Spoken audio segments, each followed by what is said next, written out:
মনে বড় আশা ছিল যাব মদিনায়, সালাম আমি করব দিয়ে,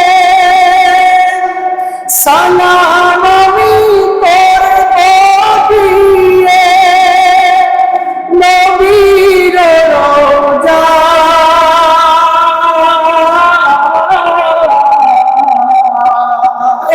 أما بعد فقد قال الله تعالى في كلامه المجيد والفرقان القدير: أعوذ بالله من الشيطان الرجيم، بسم الله الرحمن الرحيم.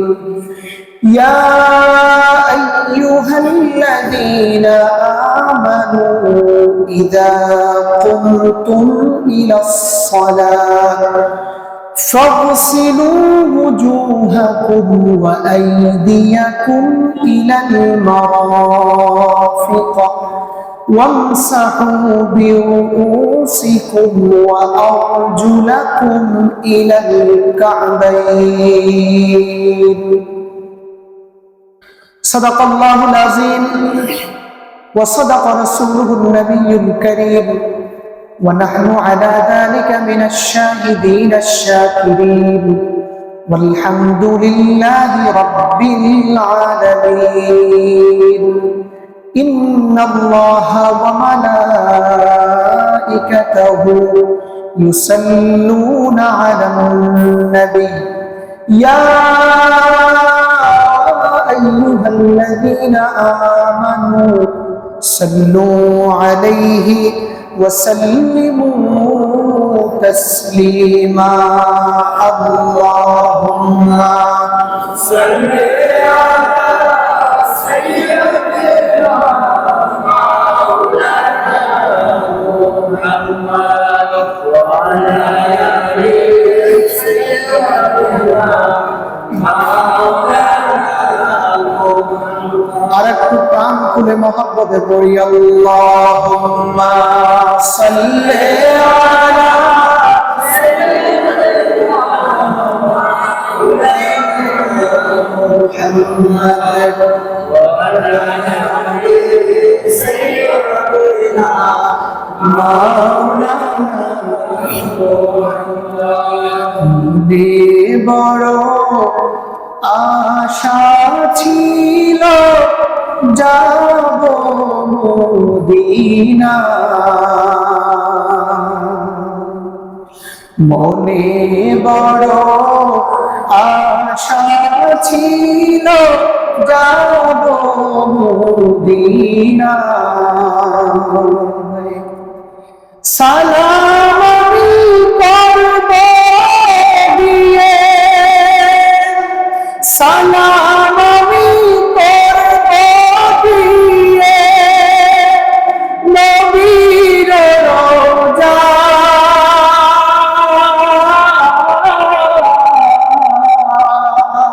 আল্লাহু আকবার। মনে বড় আশা ছিল যাব মদিনায়, মনে বড় আশা ছিল যাব মদিনায়। আরব সাগর পাড়ি দেব নাই কো আমার তরি, পাখি না পড়ে যাব ডানাতে ভর করি। আরব সাগর পাড়ি দেব নাই কো আমার তরি, পাখি নয় করে যাব ডানাতে ভর করি। আমার আশা আছে সম্বল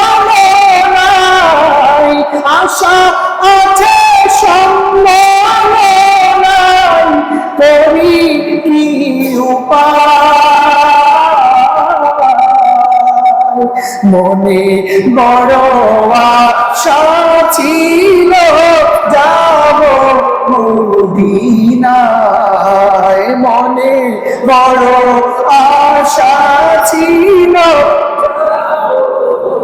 মদিনায়। সালাম করব দিয়ে, সালাম আমি করব দিয়ে নবীর রওজায়, মনে বড় আশা ছিল যাব মদিনায়, মনে বড় আশা ছিল মদিনায়। আল্লাহুম্মা সাল্লি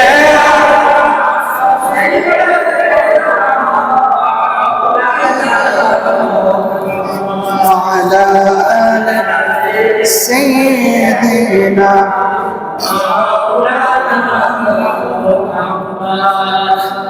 اللهم صل وسلم وبارك عليه। মুআজ্জাজ মুহতারাম, প্রিয় মুসল্লিয়ানে কেরাম, সবটুকু শুকর আদায় করছি আল্লাহ সুবহানাহু ওয়া তাআলার আলিশান দরবারে, যিনি আমাদেরকে পবিত্র সাইয়্যিদুল আইয়ামে আল্লাহর ঘরে আসার সুযোগ দিয়েছেন, নেক হায়াত দারাজ করেছেন, সুস্থতা দিয়েছেন। শুকরিয়া আদায় করছি আলহামদুলিল্লাহ। কোরআনুল কারীম থেকে একটি আয়াতের কিছু অংশ আমি তেলাওয়াত করেছি। ইসলামের সৌন্দর্য সমূহের একটি সৌন্দর্য, একটি অন্যতম সৌন্দর্য, ইসলামের বিধান সমূহের একটি অন্যতম বিধান হলো পবিত্রতা হাসিল করা, ঠিক কিনা বল? This is beauty of Islam. এটা ইসলামের একটি সৌন্দর্য।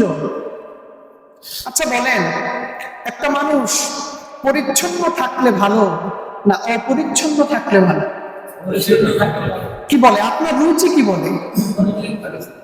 একটা মানুষ খুব সুন্দর, পরিপাটি, পরিষ্কার পরিচ্ছন্ন, এই লোকটা দেখতে ভালো না যেই লোকটা অগোছালো, এলোমেলো, অপরিচ্ছন্ন, এই লোকটা ভালো? একটা ছেলে মানসিক ভারসাম্যহীন,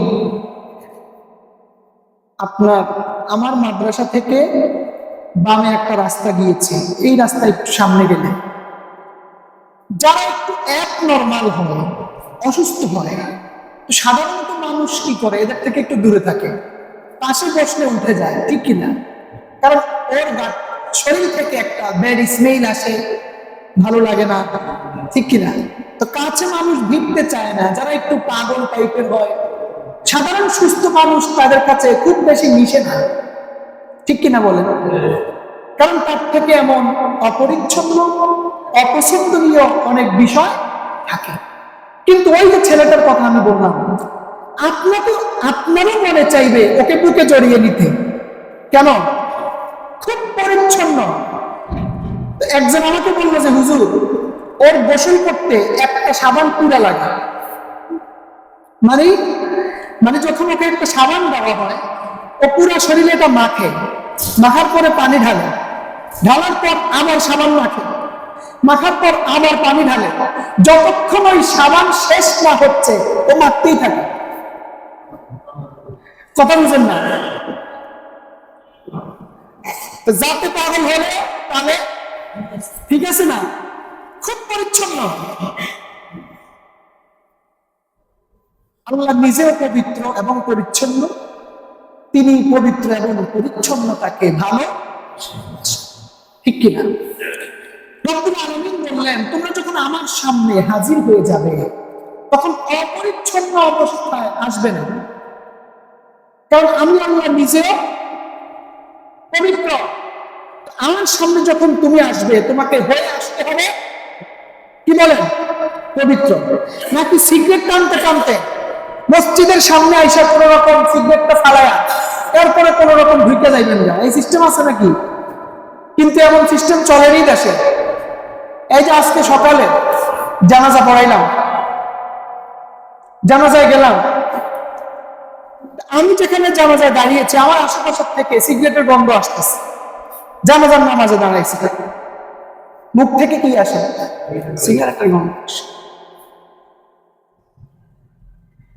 লা তাকরাবুস সালাহ ওয়া আনতুম সুকারা, আল্লাহ বলে সাবধান, দুর্গন্ধ নিয়ে অপরিচ্ছন্ন হয়ে আমার কাছে আসবে না, নামাজের কাছে যাবে না।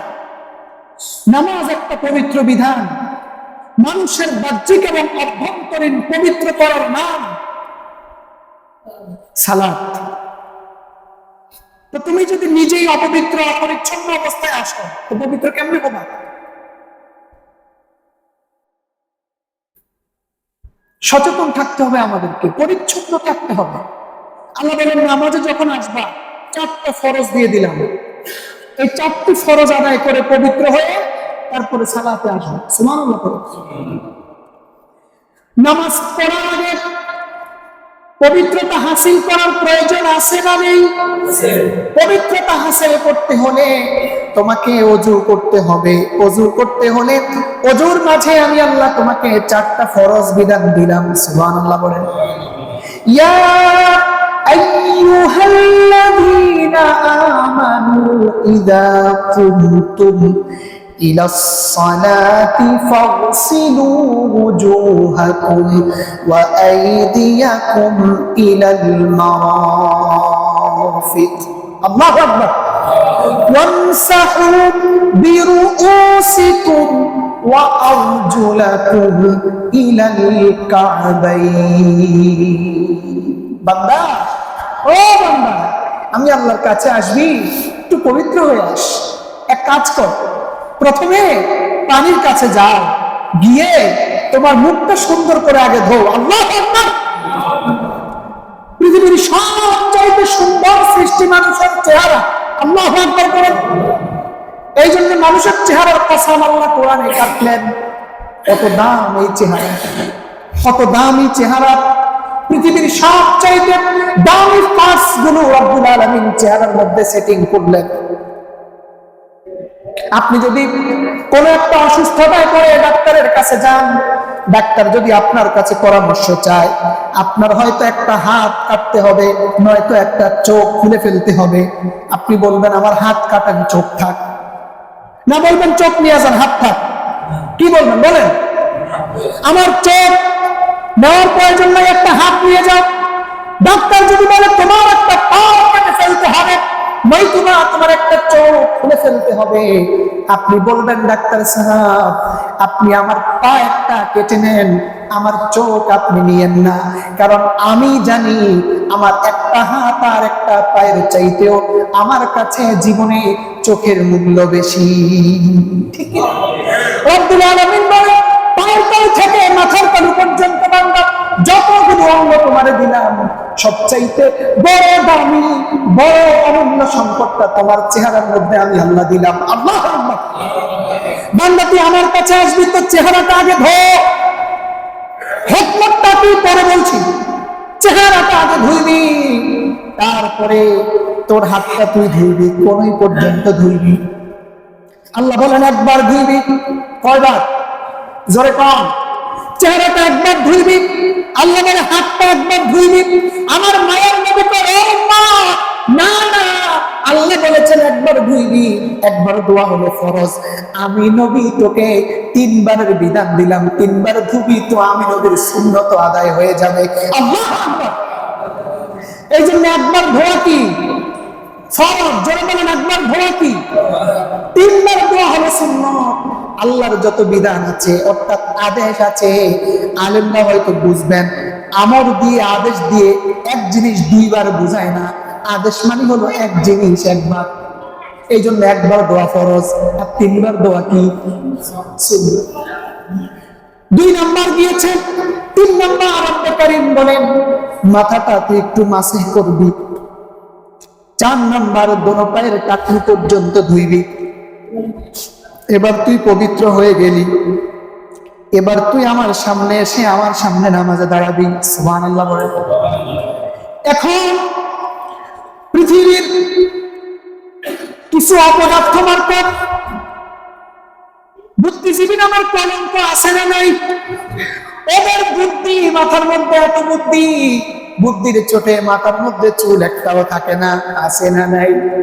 বুদ্ধিজীবীরা এবার মুসলমানদের ওযু নিয়ে তাদের সংশয়, তারা বলে মুসলমানদের কি আজীব বিধান, পেশাব করে তো পেশাবের রাস্তা দিয়া, পায়খানা করে তো পায়খানার রাস্তা দিয়া, তো ওযু ভাঙছে এক জায়গা দিয়া, মুসলমান কেমন ইসলাম মানে?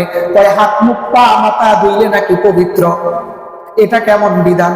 এবার আপনি একটু চিন্তা করেন, আহারে আমিও তো চিন্তা করলাম না, ওযু গেলে কোথায় দিয়ে আর ধুইতেছি কোথায়, ওযু যায় এক জায়গা দিয়ে, ধুইতেছি আরেক জায়গা, বলে আমি পবিত্র হয়ে গেছি। নাস্তিকরা বলে না, এটা হতে পারে না, মুসলমানদের এই বিধান মানার মতো নয়। নাউজুবিল্লাহ পরে বলিয়েন, ওয়াজ বুঝেন না, কথা বুঝেন?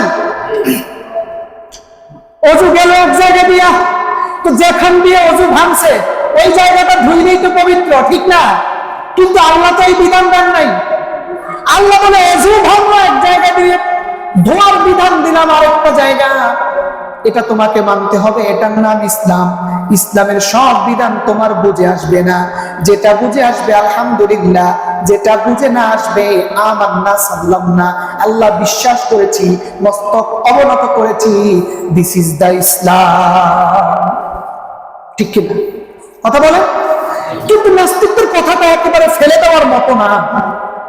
আপনি একটু চিন্তা করেন তো নিরপেক্ষ দৃষ্টিতে, কিরে ঠিকই তো, ওযু যায় এক জায়গা দিয়া, দুই আরেক জায়গা, কয় পবিত্র। এটা কেমন হলো বিধানটা, ঠিক না? এবার আসেন, পবিত্র হওয়ার জন্য রব্বুল আলামিন এই বিধানটা এমন ভাবে কেন দিলেন? হযরত আদম আলাইহিস সালাতু ওয়াস সালাম এবং মা হাওয়া আলাইহিস সালাম জান্নাতে যখন বসবাস করতেছিলেন, রব্বে কারীম তাদের জন্য একটা নোটিশ টানিয়ে দিলেন জান্নাতের দেওয়ালে। ওই নোটিশের মধ্যে লেখা ছিল, ইয়া আদম আনতা উসকুন আনতা ওয়া যাওজুকাল জান্নাহ, ও আদম তুমি আর তোমার স্ত্রী এই জান্নাতের মধ্যে বসবাস করবে, জান্নাতের মধ্যে ঘুরবে, জান্নাতের সব ফল তোমরা ভক্ষণ করবে, কোনো নিষেধাজ্ঞা নেই। তবে শুধুমাত্র নোটিশ করে আমি আল্লাহ একটা নিষেধ জারি করলাম। সুবহানাল্লাহ বলেন, লা তাকরাবা হাদিহি শাজারাতা ফাতাকুনা মিনাজ জালিমিন। আল্লাহু আকবার। এই যে একটা গাছ দেখো না, এটা কাছে যাবে। আচ্ছা বলেন তো, শেষ পর্যন্ত হযরত আদম আলাইহিস সালাম এবং বিবি মা হাওয়া আল্লাহর এই নিষেধের উপর থাকতে পেরেছে নাকি? পারেন নাই। আল্লাহর নিষেধ কিন্তু অমান্য করে ফেলেছে, ধোঁকা দিয়েছে জানি কে? হ্যাঁ, খুব মনোযোগ দিয়ে শোনেন ভাটিয়ালপুরের মুসলমান। রব্বে কারীম নিষেধ করলেন এই গাছের ফল ভক্ষণ করবে না। সর্বপ্রথম মা হাওয়া যখন গাছের খুব কাছে চলে গেলেন, গাছ থেকে একটা ফল পাড়ার জন্য চেষ্টা করলেন, তো সর্বপ্রথম যখন তিনি ওই ফলের দিকে তাকাইলেন, তাকানোর সঙ্গে সঙ্গে ফলের দিকে তার চেহারা হয়েছে কি হয় নাই? কথা বলেন, কথা বলেন। যখন তিনি গাছের ফলের দিকে তাকাইলেন, তো তার চেহারা ফলের দিকে আসে না নাই? রব্বুল আলামিন বলেন, আমার নিষেধ অমান্য করার ক্ষেত্রে সর্বপ্রথম অমান্য করেছে মুখের দ্বারা। কিসের দ্বারা? এই জন্য পবিত্রতার প্রথম শর্ত দিলাম চেহারা দিবা। আল্লাহু আকবার। চেহারাটা যখন সর্বপ্রথম ওই নিষিদ্ধ ফলের দিকে তোমার চলে গেল, তোমার চেহারার মাধ্যমে আমি আল্লাহর বিধান তুমি ক্ষুণ্ণ করেছো, এই জন্য পবিত্র হওয়ার জন্য প্রথম শর্ত দিলাম মুখমণ্ডল ধুইবা। এই ওয়াজ শুনছেন জীবন?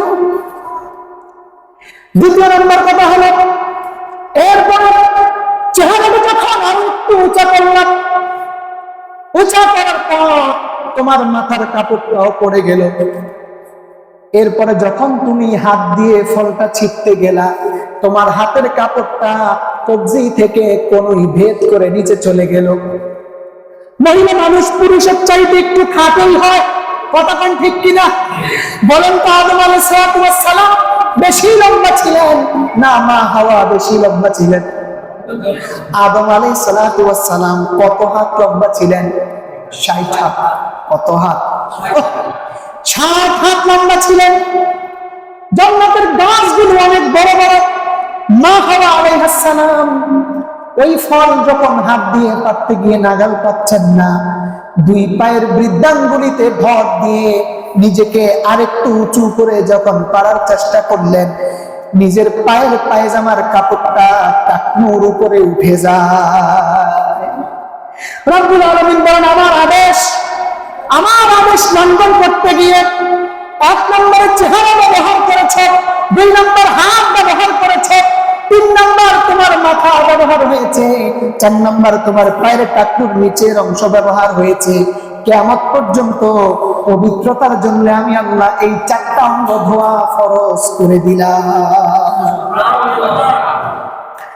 যারা বলে ওযু গেলে এক জায়গা দিয়ে ধুমুকানো আরেক জায়গা, ওই পাগলের দল এগুলো বুঝে কথা বল না কেন?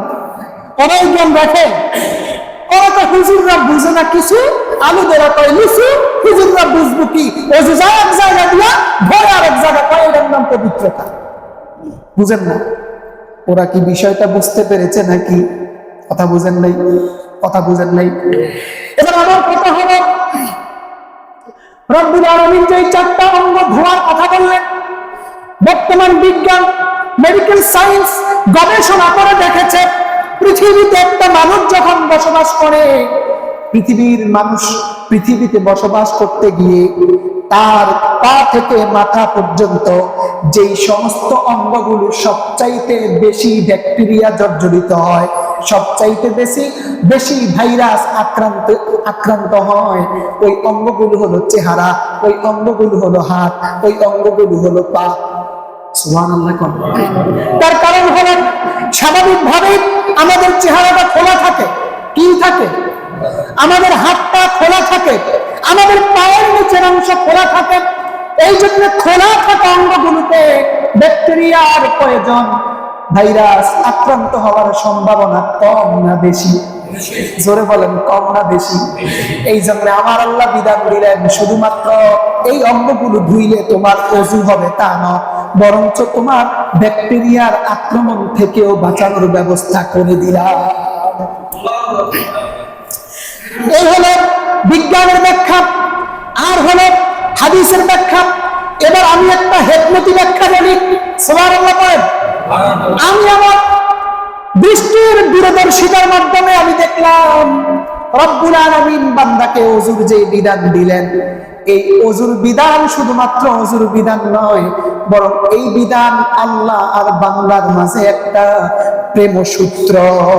সুবহানাল্লাহ। কিসের সূত্র বলেন? প্রেমের সূত্র। ওযুর মাধ্যমে বান্দার সঙ্গে মালিকের সঙ্গে একটা প্রেম হয়। বলে হুজুর কেমনে প্রেম হয়? বলেন তো, আমাদের বাবা মা আমাদের প্রতি তাদের মায়া আছে না নাই? দয়া আছে না নাই? তো আমি যখন অসুস্থ হয়ে যাই, তো আমার মা আমাকে নিয়ে ডাক্তারের কাছে দৌড় দেয়, আমার সন্তানটা অসুস্থ হয়ে গেছে, ঠিক কিনা বলেন? আমার মা যদি দেখে আমার হাতের মধ্যে একটা অসুস্থতা, বাবা যদি দেখে আমার হাতের মধ্যে একটা অসুস্থতা, বাবার যদি সামর্থ্য থাকে, বাবা আর 1 সেকেন্ড কিন্তু দেরি করবে না, সঙ্গে সঙ্গে আমাকে নিয়ে ডাক্তারের কাছে চলে যাবে, ঠিক কিনা? জোরে কোন কথা বলেন। কিন্তু আমার শরীরের ভিতরে যদি অসুস্থতা হয়, বাবা যদি না দেখে, মা যদি না দেখে, আমাকে ডাক্তারের কাছে নিবে নাকি? নিবে নাকি? তার মানে বাবা মা সন্তানের শরীরে অসুস্থতা দেখলে আর দেরি করে না, সঙ্গে সঙ্গে সুস্থতার ব্যবস্থা করে, ঠিক কিনা বলেন? রব্বুল আলামিন বলে, বান্দা তোমার হাতের তালু থেকে পায়ের তালু পর্যন্ত, মাথার তালু থেকে পায়ের তালু পর্যন্ত আপাদ মস্তক বডিতে আমি আল্লাহ কুদরতি নজরে তাকায় দেখি, যেই নাপাক গুলো লাগে, যেই ব্যাকটেরিয়া গুলো লাগে, যেই ভাইরাস গুলো লাগে, প্রতিনিয়ত তুমি অসুস্থ হয়ে যাওয়ার সম্ভাবনা থাকে। এই জন্য পবিত্রতার নামে আমি আল্লাহ এমন একটা বিধান দিলাম সার্বক্ষণিক তোমার শরীরে প্রয়োজন লাগবে, ব্যাকটেরিয়া লাগবে, ভাইরাস লাগবে। আমি আল্লাহ বিধান দিলাম দৈনিক কমপক্ষে 5 বার তুমি এই অঙ্গগুলো ধুইবা, যাতে করে তুমি সুস্থ হও। কারণ তুমি বান্দা অসুস্থ হলে আমি আল্লাহকে আল্লাহ বলে ডাকবে কে? আল্লাহ। তুমি বান্দা যেন অসুস্থ না হয়ে যাও। তুমি বান্দা অসুস্থ হলে মসজিদে এসে আমাকে সেজদা করে সুবহান রাব্বিয়াল আলা কে বলবে। তুমি বান্দা অসুস্থ হলে মসজিদে এসে আমাকে সুবহান রাব্বিয়াল আযীম কে বলবে। তুমি বান্দা অসুস্থ হলে মসজিদে এসে আমাকে আল্লাহু আকবার কে বলবে। তুমি অসুস্থ হলে মসজিদে এসে সামিআল্লাহু লিমান হামিদা কে বলবে। বান্দা তুমি যেন অসুস্থ হয়ে না যাও, তুমি যেন অসুস্থ না হও। তুমি অসুস্থ হলে আমি মালিকের কাছে ভালো লাগে না। এই জন্য ওযুর বিধান দিলাম। ওযু যায় এক রাস্তা দিয়া, ধুইতে বলছি আরেক জায়গা। কোন জায়গা? বলে যেই জায়গাগুলি বেশি ভাইরাসে আক্রান্ত হওয়ার সম্ভাবনা থাকে। তুমি যেন অসুস্থ না হও বান্দা, তুমি যেন অসুস্থ না হও। তোমাকে সুস্থ রাখার জন্য আমি এই বিধান দিলাম, তোমাকে ভালো রাখার জন্য আমি এই বিধান দিলাম, তোমার ব্যাকটেরিয়া থেকে বাঁচানোর জন্য আমি এই বিধান দিলাম, তোমাকে ভাইরাস থেকে দূরে রাখার জন্য আমি আল্লাহ এই বিধান দিলাম। আল্লাহু আকবার।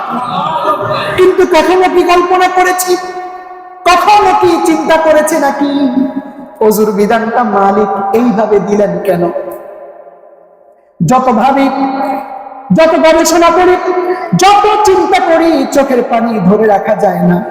মালিক আমাকে কত বেশি ভালোবাসে, মালিক আমাকে কত বেশি ভালোবাসে, কত বেশি ভালোবাসে। মালিক চান আমি যেন সুস্থ থাকি, মালিক চান আমি যেন গুনাহমুক্ত থাকি। একটা লোক অসুস্থ হয়ে যখন ডাক্তারের কাছে যায়, ডাক্তার বলেছে আপনার হাই প্রেশার, সাবধান গরুর গোশত খাইতে পারবেন না, আপনি গরুর দুধ খেতে পারবেন না, এগুলো খাইলে পরে আপনার প্রেশার বেড়ে যাবে। ঠিক কিনা বলেন? এই লোকটা গরুর গোশত প্রিয় ছিল। গরুর গোশত ছাড়া সকালবেলার ব্রেকফাস্ট হয় না, দুপুরের লাঞ্চ হয় না, রাতের ডিনার হয় না। কথা বুঝেন না? কিন্তু এখন ডাক্তার নিষেধ করেছে গরুর গোশত খাইলে কিন্তু প্রেশার বেড়ে যাবে। ডাক্তার খানার থেকে আসার পরে মনটা খারাপ। মা বলে বাবা তোর মনটা খারাপ কেন?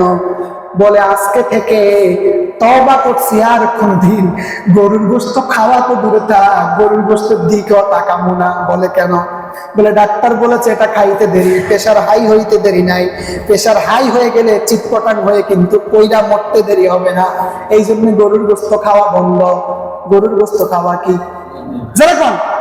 আচ্ছা বলেন তো ডাক্তার আমার বেশি আপন না আল্লাহ বেশি আপন? সত্যি কথা বলবেন, সত্যি কথা হৃদয় থেকে বলেন, ডাক্তার আমার বেশি আপন না আল্লাহ বেশি আপন? ডাক্তার বললেন গরুর গোশত খাওয়া না, খাইলে পরে ক্ষতি হবে, সেই জন্য ডাক্তারের কথা মেনে গরুর গোশত চিরতরে হারাম করে দিলাম। আল্লাহ যে আমাকে বললেন হারাম খাইবা না, আরেকজনের সম্পদ লুণ্ঠন করে খাইবা না, খাইলে পরে তোমার এমন ক্ষতি হবে, চিরকাল জাহান্নামে যাইবা। সুদ খাবা না, ঘুষের কাছে যাবা না, যদি যাও সাবধান, চিরকাল জাহান্নামে যাইবা, কাউরে ঠকাইবা না। আমি কি ওইটা মানছি নাকি? হ্যাঁ, ডাক্তারের তো মাইনা নিছি। কি বলেন? ডাক্তার কইছে গোশত খাইলে প্রেশার হাই হবে, প্রেশার হাই হলে আমার অবস্থা খারাপ, এটা তো মানলাম। ডাক্তার তো আমার আপন না। আমার গরুর গোশত খাইলে কতটুকু ক্ষতি হবে না হবে ডাক্তার যতটুকু না জানে, তুমি তার চাইতে কোনটা আমার ক্ষতি, কোনটা উপকার অপকার সবচেয়ে বেশি উনি জানে। তো উনি যেটা হারাম করছে আপনি ওদের কাছে কেন যান? ওনারটা কেন মানেন না? ডাক্তারের বিধানটা আপনার এত ভালো লাগলো, ডাক্তারের বিধানটাকে এতটা রেসপেক্ট করলেন, কিন্তু আল্লাহ যে বিধানটা দিলেন আপনি যে ওটাকে বিদ্যাঙ্গুল দেখালেন, তো নিজের পায়ে নিজে কুড়াল মেরেছেন। ঠিক কিনা যারা বলেন? সাবধান মুসলমান, আল্লাহর বিধানের প্রতি মস্তক অবনত করতে শিখেন। দুনিয়া এবং পরকালে সমস্ত বিপদ আর বালা মুসিবত থেকে বাঁচাই দিবেন কে? রাজি আছেন তো? না হুজুরে কইলে হুজুরের বিরুদ্ধে লাগবেন, হুজুর কেন বললো, তাহলে আন্দোলন করবেন? কথা খান না। হুজুর যদি হুজুরের বাবার কথা বলে আন্দোলন অপন হবে। কি হবে? কথা বলেন না কেন? দোকানে বসে সমালোচনার প্রয়োজন নেই। হুজুর যদি কোরআন হাদিসের বাহিরে বলে, ডাইরেক্ট কাউন্টার হবে। হুজুর আপনি কি বলেছেন? কোরআনের বাহিরে বলেছেন, হাদিসের বিরুদ্ধে বলেছেন। আজ থেকে এই মসজিদে আপনার বক্তব্য স্টপ হয়ে যাবে। আর হুজুর যদি বাবার কথা না বলে, নিজের কথা না বলে, আল্লাহর কথা বলে, তাহলে সমালোচনা যদি কেউ করে, তার কলারটা ধইরা দুইটা থাপ্পড় লাগাই দিবেন। কারণ অত হুজুরের বিরুদ্ধে কয় নাই, বলেছে, জনগণ বলেছে। কারণ হুজুর যদি হুজুরের বাপের কথা বলতেন, তাইলে সমালোচনা হইতো হুজুরের বাপের। হুজুর যেহেতু আল্লাহর কথা বলেছে, তার মানে তুমি সমালোচনা করা মানে হলো কার সমালোচনা করেছো? সুতরাং আল্লাহর সমালোচনা করার ক্ষমতা তোমারে দিয়েছে কে? ওটা আল্লাহ। বুঝছেন? ঠিক কিনা বলেন? আল্লাহর বিধান মানবেন তো? আল্লাহ আমাদেরকে আল্লাহর বিধান মানার তৌফিক দান করে। পড়ে আমি জিকির করি, লা ইলাহা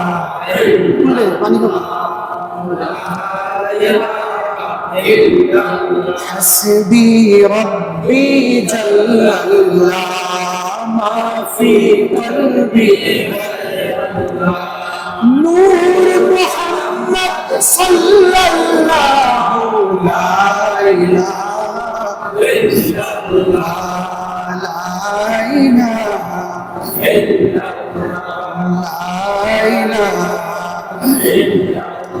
লা ইলাহা ইল্লাল্লাহ মুহাম্মাদুর রাসূলুল্লাহ সাল্লাল্লাহু আলাইহি ওয়াসাল্লাম। তাহলে আল্লাহ যে ওযুর বিধানটা দিলেন, এটা মানা যায় তো? এটা মানা যুক্তি সঙ্গত কিনা? দুনিয়া পরকালের মুক্তি আছে কিনা? বুদ্ধিজীবী যা কয় কি বলেন, ওদেরটা শোনার সময় আছে? কথা বলেন।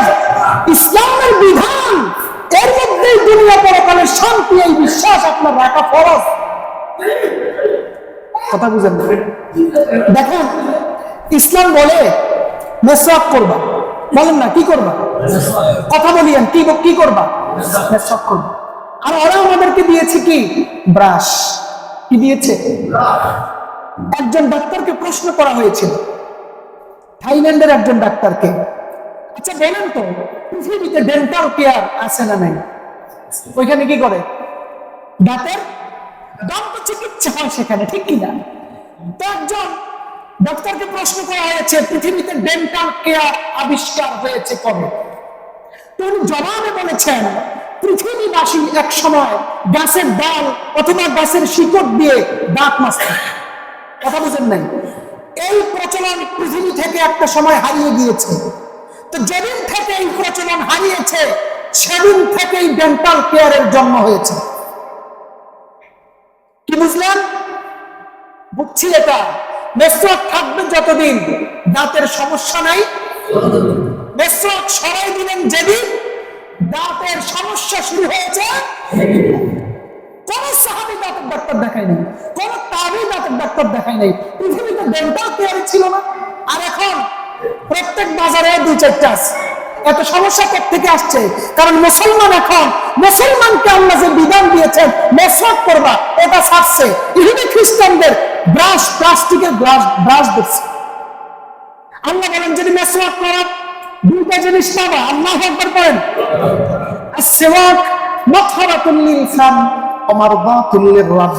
একটা হলো মুখের পরিচ্ছন্নতা থাকবে। কথা বুঝেন নাই? মুখের মধ্যে কোনো রোগ হবে না।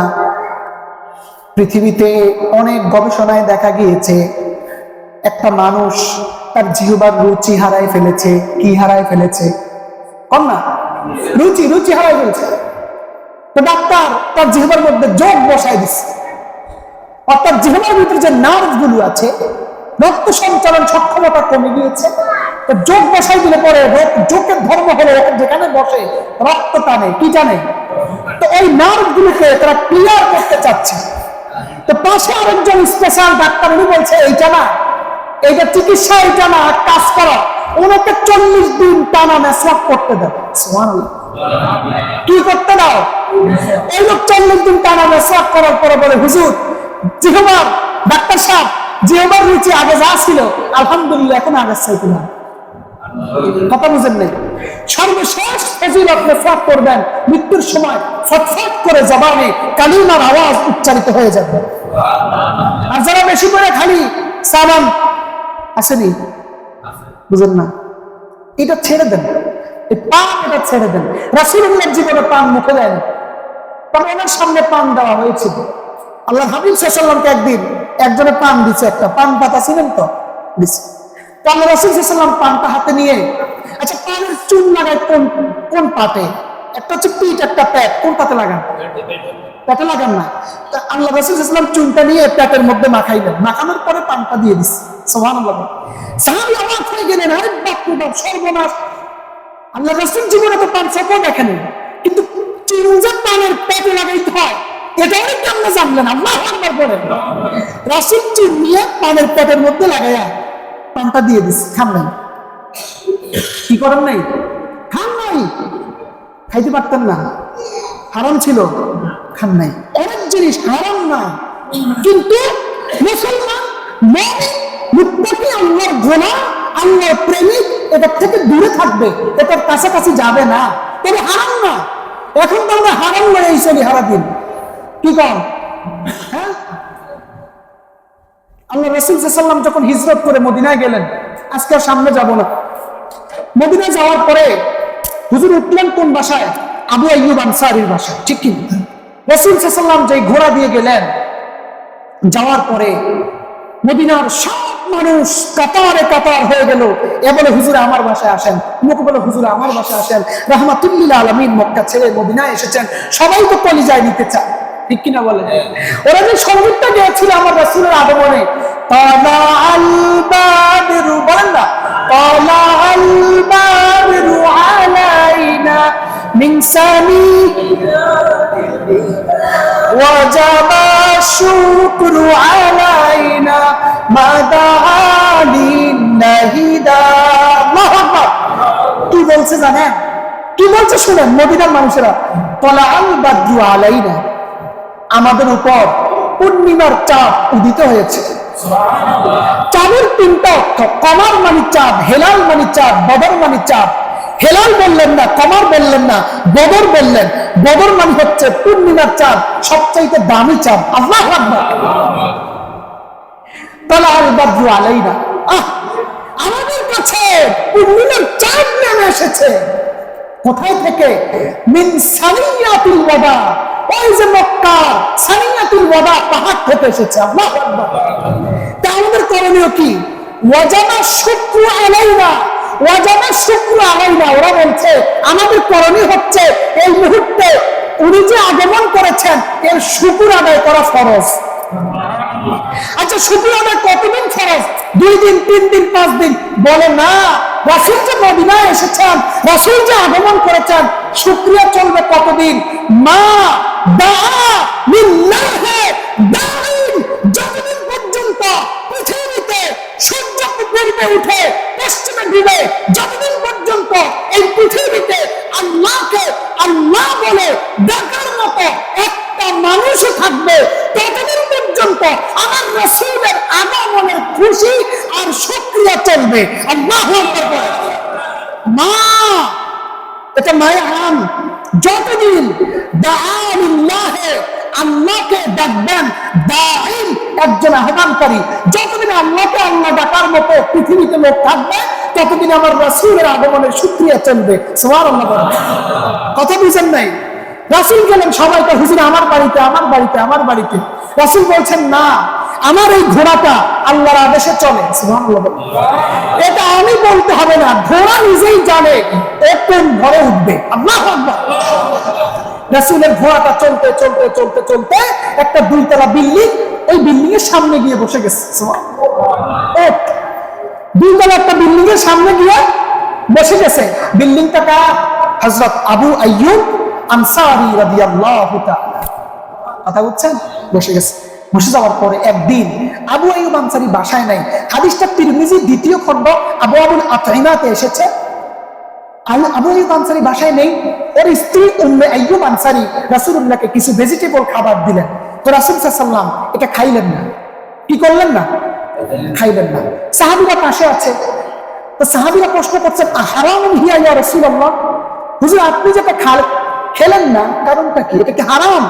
রাসূল বলছেন, লা ওয়ালাকিন কারিতু আন উজিয়া সাহিবি, না না না, এই খাবারটা হারাম নয়, তবে আমি এই খাবারটা অপছন্দ করছি, আমার সাথীদেরকে কষ্ট দিতে চাই না। সুবহানাল্লাহ। মানে বুঝেন নাই, মানে হলো এই খাবারের মধ্যে কাঁচা পেঁয়াজ আছে না, রসুন, এইরকম কিছু ভেজিটেবল ইউজ হয়েছে যার থেকে একটু গন্ধ পেঁয়াজ খাইলে পরে কাঁচা পেঁয়াজ মুখ থেকে গন্ধ আসে না, তো রাসূল বলে একটু গন্ধ আসে, তো আমার মুখে যে ফেরেশতারা আছে এটা খাইলে গন্ধের কারণে ওদের একটু কষ্ট হইতে পারে, এই জন্য খাই না, বাকি হারাম না, তোমরা খাও। সুবহানাল্লাহ বলবেন। তো বলেন আপনি কি বুঝলেন নবীর উম্মত? আপনি বলেন যে রাসূল পেঁয়াজ খান না, বলে মুখে দুর্গন্ধ হলে আমার ফেরেশতার কষ্ট হবে, আর আমার মুখ থেকে নামে না। কি এই যে আমরা এখানে একটু কাজ করছে, মেস্তুরি কাজ, মুরব্বী, আল্লাহ হেদায়েত দান করুক, একটার ফোন দেবি আরেকটা, কথা কম না কা হেমে লুঙ্গি মরে যায়, হে লুঙ্গি মানবেন খবর নেই, আরেকটা বাড়ায়, ঠিক কিনা? আসেনি? মনে রাখবেন, মনে রাখবেন, আপনার সাথে এমন কোন জিনিস আপনি বহন করবেন না যে মুহূর্তে আপনার মৃত্যু হলে এই বহনকৃত জিনিসের কারণে আযাব হয়। আপনি মারা গেছেন, পকেটে একটা সিগারেট ছিল, আপনার কবরে আযাব আল্লাহ মাফ করে দিবে, ঠিক না? হ্যাঁ, নাকি এর কারণে আযাব বাড়বে? তো আপনি আপনার সাথে এমন জিনিস কেন রাখছেন যার কারণে আপনার এই মুহূর্তে মৃত্যু হলে আযাব বাড়ে? আচ্ছা, আপনার মারা গেছে, পকেটে একটা তসবিহ ছিল, আল্লাহ চাইলে উসিলা মাফ করতে পারে কিনা? মারা গেছে, সাথে একটা মেসওয়াক ছিল, সুবহানাল্লাহ, একটা আতরের কোটা ছিল, আল্লাহ চাইলে উসিলাগুলো ধরে মাফ করতে পারে কিনা? হ্যাঁ, আর যদি মাঝের মধ্যে 2 পিস বাবা পায়, ফেরেশতাকে বলে আনচস ভালোই হয়েছে, তোরে সুযোগ করে দেয়, জাহান্নাম তো কাছেই আছে, কি বলবো এটা, ঠিক না? মনে রাখবেন, সর্বশেষ কথা, খুব মনোযোগ, আপনার সাথে এমন কোন বিষয় আপনি বহন করবেন না, মোবাইলের মধ্যে অশ্লীল ছবি রাখবেন না, কোন গান রাখবেন না, কারণ এই মুহূর্তে আপনার মৃত্যু হলে আপনি জাহান্নামে বেশি করে জ্বলার জন্য যে কারণ দরকার ওইটা আপনি সাথেই রাখছেন। মোবাইল থেকে এই ধরনের ছবি, পিকচার ডিলিট করে দিব ইনশাআল্লাহ, কতক্ষণ না দিবেন? তো এমন কিছু রাখবো না যাতে আমার এই মুহূর্তে মৃত্যু হলে আযাব বাড়ে।